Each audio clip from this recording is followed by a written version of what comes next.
Welcome to కీటాక్స్. అన్ని వైపుల నుంచి అధికార ప్రయోగం, నిర్బంధాలు, ఆంక్షలు, అడుగడుగున అడ్డుకునే ప్రయత్నాలు ఇన్ని చేసినా గానీ జగన్ అడుగు బయట పెడుతుంటే వెల్లువలా తరలి వస్తున్న జనాభిమానాన్ని చూసి టీడీపీ మీడియా ఉలిక్కిపడే పరిస్థితి ఉంటే రాష్ట్రం మొత్తం జగన్ కోసం జనం ఇంతలా ఎగబడ్డాన్ని ప్రత్యేకంగా చూస్తోంది, మాట్లాడుతోంది. చాలా మంది కీటాక్స్ అభిమానులు అసలు మన దేశ రాజకీయాల్లో మోస్ట్ క్రౌడ్ పుల్లింగ్ ఎబిలిటీ ఉన్న పొలిటీషియన్స్ ఎవరు, అందులో జగన్ ర్యాంక్ ఎంత అని అడుగుతూ ఉన్నారు, మెసేజ్లు పెడుతూ ఉన్నారు. వాళ్ళతో పాటు అందరికీ వన్స్ ఫర్ ఆల్ అసలు మ్యాగ్నెటిక్ ఎబిలిటీ లాగా జనాకర్షణ గల నాయకులు ఎవరున్నారో వాళ్ళలో జగన్మోహన్ రెడ్డి ఎందుకు ప్రత్యేకమో ఒకసారి చూద్దాం. దిస్ ఈజ్ కీటాక్స్ స్పెషల్.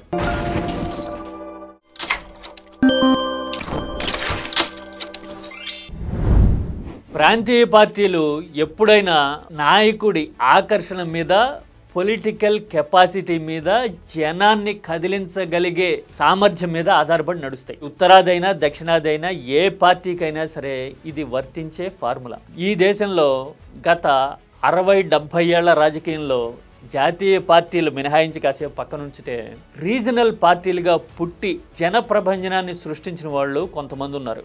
అయితే వాళ్ళందరికీ ఎంత అడ్వాంటేజ్లు ఉన్నాయో అంతే డిసడ్వాంటేజెస్ ఉన్నాయి. అవేంటో ఒకసారి చూస్తే గనక జగన్ ఎందుకు ప్రత్యేకం అనేది మనకు అర్థమవుతుంది. అసలు దేశంలో మోస్ట్ క్రౌడ్ పుల్లింగ్ ఎబిలిటీ ఉన్న నాయకులు అని కన్సిడర్ చేసే వాళ్ళలో పైనుంచి ఎవరున్నారో చూద్దాం. హర్యానాలో దేవీలాల్ మాస్ ఎబిలిటీ గురించి రాజకీయాల్లో 70s లో 80s లో ఎర్లీ 90s లో చాలా చర్చ జరిగేది. హర్యానా ప్రత్యేక రాష్ట్రంగా ఏర్పడటం దగ్గర నుంచి ఉత్తరాదిలో రైతు హక్కుల కోసం పోరాడే నాయకుడిగా దేవీలాల్ కి పేరుండేది.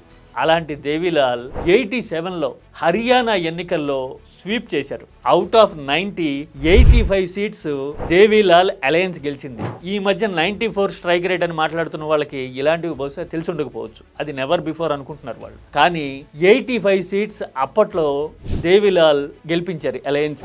అది పీక్ ఆయన ఫాలోయింగ్కి. కానీ అలాంటి మాస్ ఫాలోయింగ్ను కూడా ఆ తర్వాత కొద్ది రోజులకే ఆయన కోల్పోవడము, తర్వాత 91, 92 ఎలక్షన్స్లో అధికారాన్ని కూడా కాంగ్రెస్కి పోగొట్టుకోవడం అనేది కనపడింది. ఆ తర్వాత ఉత్తరాదిలో మరో క్రౌడ్ పుల్లర్ 90s లో ఎమర్జ్ అయిన లాలూ యాదవ్. లాలూ మాట్లాడితే ఉర్రు తొలగిపోతూ చప్పట్లు కొట్టడానికి జనం తండోపతండాలుగా తరలి రావడాన్ని బీహారే కాదు, ఉత్తరాదే కాదు, ఇండియా మొత్తం చూసింది.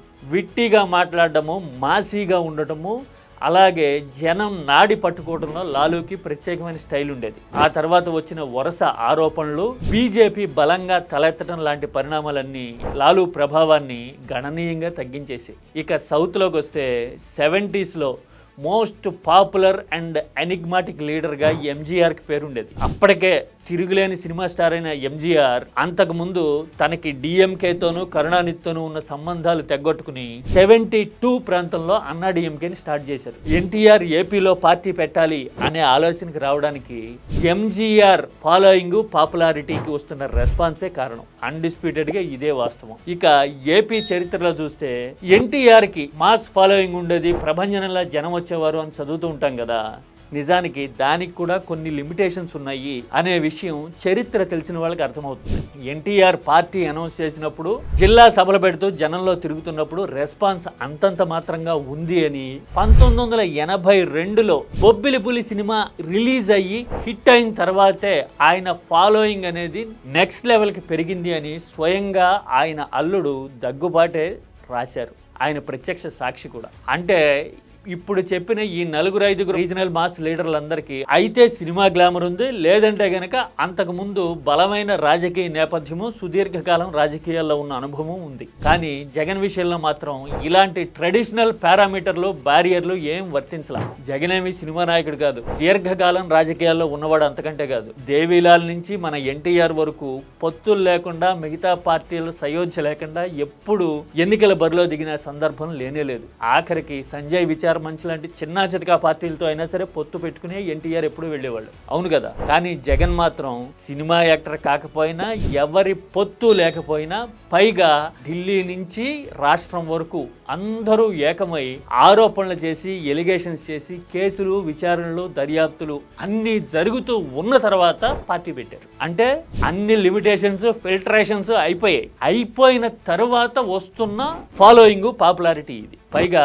ఎవరికైనా కొత్తగా పార్టీ పెట్టినప్పుడు ఒక వేవ్ లాగా జనం రావచ్చు. కానీ పార్టీ పెట్టి 15 ఏళ్ళు అయిన తర్వాత, 3 ఎన్నికలు చూసిన తర్వాత, ఒక ఎన్నికల్లో అఖండ విజయం సాధించడము, మరో ఎన్నికలో వెంట్రుక వాసిలో అధికారం కోల్పోవడం లాంటి ఎక్స్పీరియన్స్లు చూసిన తర్వాత ఇప్పటికీ అసంఖ్యాకంగా జనం వస్తున్నారు. ఆ జనాన్ని చూసి ప్రత్యర్థులే ఆశ్చర్యపోతున్నారు అని అంటే అది never before phenomena in Indian politics అని ఖచ్చితంగా అనుకోవచ్చు. అంటే మీడియా సపోర్ట్ లేకపోయినా, సినిమా యాక్టర్ కాకపోయినా, అధికారంలో ఉన్న పార్టీ వైపు నుంచి అన్ని వైపులా బ్యారికేడ్లు పెట్టేసినట్టుగా నిర్బంధాలు విధించినా కూడా వీటన్నిటినీ దాటుకొని జనం వస్తున్నారు అంటే జన జీవితాల్లో జగన్ అంతర్భాగం అయిపోయారు అని అర్థం చేసుకోవాల్సిందే. ఈ విషయం ప్రజలకు ఎంతవరకు తెలుసో తెలియదు కానీ ఆయన ప్రత్యర్థులకి బాగానే అర్థమైంది కాబట్టే ఇప్పుడు ఏపీ రాజకీయాల్లో ఇంత అలజడి. 11 సీట్లకే పడినా కూడా వైసీపీని చూస్తే వణుకు వచ్చే సిచ్యువేషన్ అనేవి కనపడుతూ ఉన్నాయి. మీడియా ఆ జనాన్ని చూసి పలవరించటము, అసలు ఎందుకు వస్తున్నారు వీళ్ళు అని తల బాదుకోవటాన్ని బట్టి చూస్తే జగన్ క్రౌడ్ పుల్లింగ్ ఎబిలిటీ అనేది ఏపీ రాజకీయాల్లో డిసైడింగ్ ఫ్యాక్టర్ అని ఖచ్చితంగా ఒప్పుకొని తీరాల్సిందే. This is key talks.